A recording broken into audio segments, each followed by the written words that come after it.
সত্ত্বেও যদি আপনাকে বুঝাতে পারতাম যে নারী কত মর্যাদার অধিকারী আপনার কাছে, তাহলে আজকে এই সমস্যা আসতো না। সম্মানিত উপস্থিতি, হাকিম ইবনে হেজাম আল কুশাইরি তার পিতা থেকে বর্ণনা করেন। তার পিতা বলেন, আমি আল্লাহ রাসূলকে জিজ্ঞাসা করলাম, আল্লাহ রাসূল, মা হাক্কু যাওজু আহাদিনা আলাইহি, মা হাক্কু যাওজুত আহাদিনা আলাইহি, আমাদের স্ত্রীরা আমাদের কাছে কি হক রাখে? আল্লাহর নবী, আমাদের স্ত্রীরা আমাদের কাছে কি হক রাখে? তখন আল্লাহ রাসূল বললেন, শোনো, আতে মুহাম্মদ তাইমতা, তুমি যা খাচ্ছ তা খাওয়াবে। দেখেন তার মর্যাদা। 2, ফাকসুহা মাক্তাসাইতা, তুমি যে মানের কাপড় পরছো সে মানের পরাবে। 3, ওলা তুকাব্বে, কখনো কটু কথা বলো না।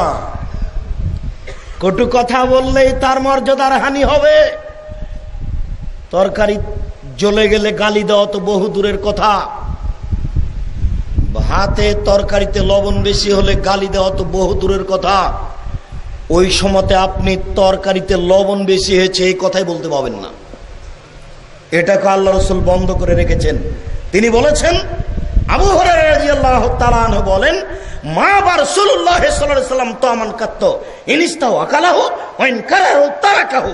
আল্লাহ রাসূল জিন্দেগিতে কোনোদিন কোনো খাদ্যের নিন্দা করেননি।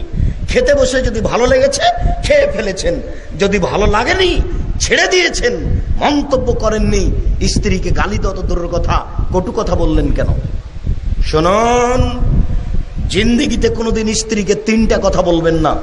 1, কখনো বলবেন না তোমার রং কালো। একবার রং কালো বললে অন্তত 10 বছর আপনাকে ভালোবাসতে পারবে না। কখনো বলবেন না যে তোমার ঠোঁট মোটা।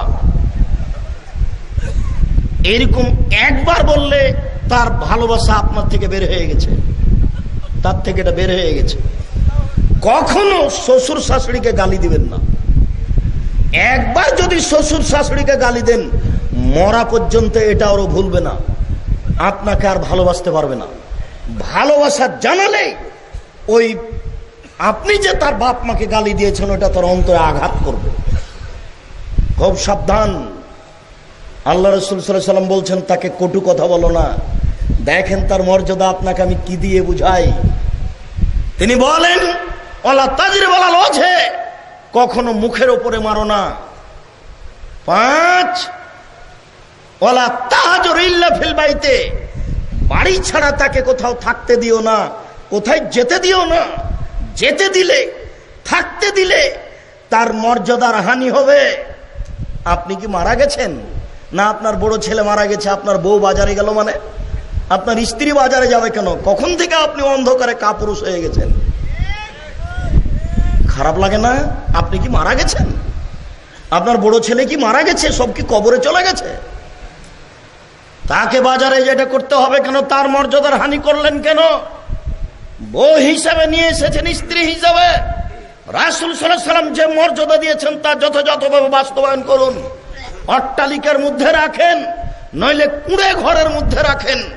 কুঁড়ে ঘরের পিছন দিকে একটা পেশাবখানা পায়খানা বানিয়ে রাখবেন, ওখানেই আপনার পরিবার থাকবে। তাকে মূল্যায়ন করা হবে যেভাবে রাসূল সাল্লাল্লাহু আলাইহি ওয়াসাল্লাম মূল্যায়ন করেছেন। সম্মানিত উপস্থিতি,